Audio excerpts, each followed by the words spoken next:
সপ্তম শ্রেণীর সুপ্রিয় শিক্ষার্থীবৃন্দ, আরপিএস স্কুলের পক্ষ থেকে সবাইকে স্বাগত জানাচ্ছি। কুইজ পর্ব 1-এ, বিষয় গণিত। তো চলো তাহলে মূল টপিকে চলে যাওয়া যাক। পরীক্ষার প্রশ্নগুলো পর্যালোচনা করলে লক্ষ্য করলে দেখা যায় এ জাতীয় এমসিকিউ 2 থেকে 3টা পরীক্ষা আসে, যেটা আমরা পারি না। এখন আমরা সেই কৌশলটা দেখব।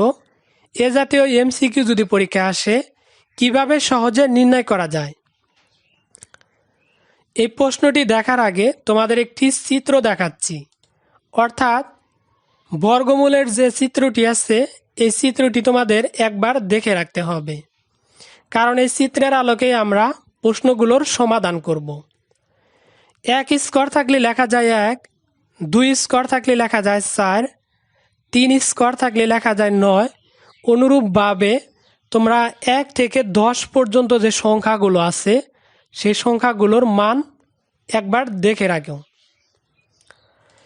এরপর তোমরা যেটি করবে, এখানে ঠিক যতগুলি সংখ্যাই থাক দুটি দুটি করে সংখ্যা তোমরা আলাদা আলাদা করে দিবে। আলাদা করার পর লক্ষ্য করবে প্রথমে কোন দুটি সংখ্যা বা কোন একটি সংখ্যা অবশিষ্ট আছে। এখানে যে সংখ্যাটি অবশিষ্ট থাকবে ঠিক সেই সংখ্যাটিকে তোমাকে প্রথমে কাজ করতে হবে। প্রশ্নটা পর্যালোচনা করলে দেখতে পাই এখানে দেওয়া আছে 31। এখন তুমি 31-এর চাইতে ছোট সংখ্যার খোঁজ করবে এবং 31-এর চাইতে ছোট সংখ্যাটি হতে হবে সর্বপ্রথম সংখ্যা। যদি আমরা ছকটির দিকে আবার লক্ষ্য করি, এখানে দেখো বড় সংখ্যা দেওয়া আছে 36, কারণ আমাদের সংখ্যা দেওয়া আছে 31। 31-এর চাইতে ছোট 25। তোমাকে ঠিক 25-এর ঠিক বাম দিকে যে সংখ্যাটি আছে অর্থাৎ 5, এই 5 নিতে হবে। এখানে বলতে পারো স্যার 16 তো ছোট, 16 নেওয়া যাবে না। না, 31-এর চাইতে ছোট সর্বপ্রথম যে সংখ্যাটা পড়বে ঠিক সেই সংখ্যাটা তোমাকে নিতে হবে। সেই যুক্তি অনুসারে যেহেতু 5 পড়ে, সেজন্য আমরা উত্তরের ক্ষেত্রে 5 লিখব। তার মানে প্রশ্নটির একটি উত্তর আমাদের কমপ্লিট হয়ে গেল।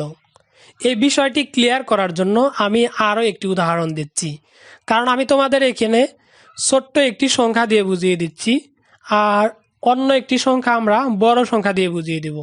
যেমন ধরো এখানে দেওয়া আছে 88। 88 সংখ্যাটি কিন্তু অনেক বড়। এখন তোমাকে লক্ষ্য করতে হবে এই ছকটির দিকে যে 88-এর চাইতে ছোট সংখ্যা কোনটা আছে। এক আছে দেখো 81, আর এক আছে 100। 100 তো 88-এর চাইতে অনেক বড় হয়ে যায়। সেই যুক্তি অনুসারে 81টা নেওয়া যাবে, কিন্তু 81-এর দেখো ঠিক বাম দিকে 9 আছে। এই 9টা তোমাকে এখানে লিখতে হবে। তার মানে কি 88-এর উত্তর হবে 9। এইভাবে আমরা 31-এর উত্তরটা লিখলাম 5। এখন আসো এই 36-এর উত্তরটা আমরা কিভাবে নির্ণয় করব সেই কৌশলটা শিখি। এই 36-এর উত্তরটা শেখার জন্য তোমাকে এই দুটি সংখ্যার মধ্যে সব সময় একটি সংখ্যার কাজ করতে হবে। সেই সংখ্যাটা কি সেটা লক্ষ্য করো। এখানে কত দেওয়া আছে, যেমন দেখো এখানে দেওয়া আছে কিন্তু 6। তুমি এই ছকটার দিকে লক্ষ্য করো, 100-র নিচে মোট 6 দেওয়া আছে কোন কোন সংখ্যার শেষে। 100 এখানে দেখো শেষে দেওয়া আছে 0, এই সংখ্যাটি লেখা যাবে না, মানে 10 লেখা যাবে না। তারপর এখানে দেখো 1 দেওয়া আছে, এটাও লেখা যাবে না, কারণ 6 হতে হবে। 4 দেওয়া আছে এখানে, এটাও লেখা যাবে না। তারপর 9 দেওয়া আছে, এটাও লেখা যাবে না। এখানে দেখো 36 দেওয়া আছে, তার মানে শেষে কি আছে, 6 আছে। এটারও শেষে 6 আছে, আবার দেখো এটারও শেষে 6 আছে। তুমি সেই যুক্তি অনুসারে এখানে একটি 6 লিখে দিবে। আচ্ছা, এটি লিখে দিলে তারপর যেটি করবে, তুমি দেখবে আরও কোনো 6 আছে কিনা। এখানে দেখো তারপর 5 আছে, এটি লেখা যাবে না। তারপর দেখো এখানে আরও 6 আছে, আরও একটি, তার মানে এটা কত, 4। তো এই 16-র পরিবর্তে তোমরা এই 4-এর যে বর্গমূল অর্থাৎ 4, এই 4টা এখানে লিখে দিবে। এখন হয় এখানে 6 অ্যান্সার হবে, তা না হলে 4 অ্যান্সার হবে, দুইটার মধ্যে যে কোনো একটা অ্যান্সার হবে। কিন্তু এখন কোনটা অ্যান্সার হবে? দুইটা তো আর অ্যান্সার বসানো যাবে না।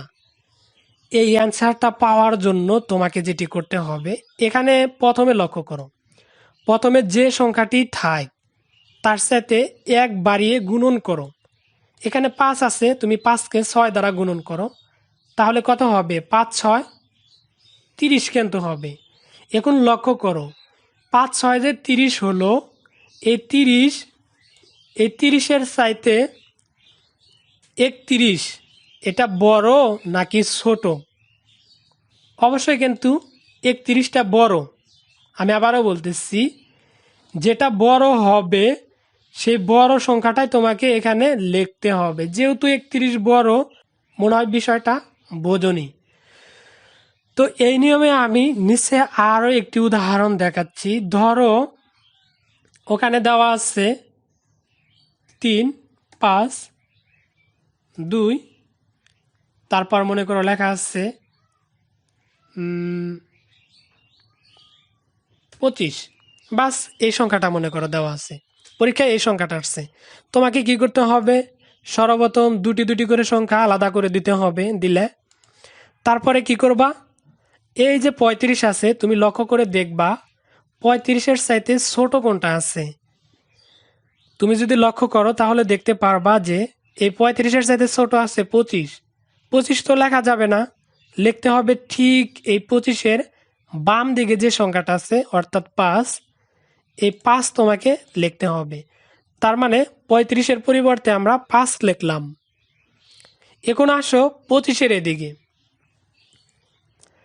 25-এর এখানে যদি 25 থাকে অর্থাৎ 5 থাকে, তো আমরা দেখব কোন সংখ্যাটার শেষে 5 আছে। তুমি যদি লক্ষ্য করো, এটার শেষে 5 নাই, এটারও শেষে নাই, এটারও শেষে নাই, এটাও নাই, এটাও নাই, এটাও নাই, এটাও নাই, এটাও নাই। তার মানে কি? একটা সংখ্যার শেষে মাত্র 5 আছে। সেটা কোন সংখ্যা?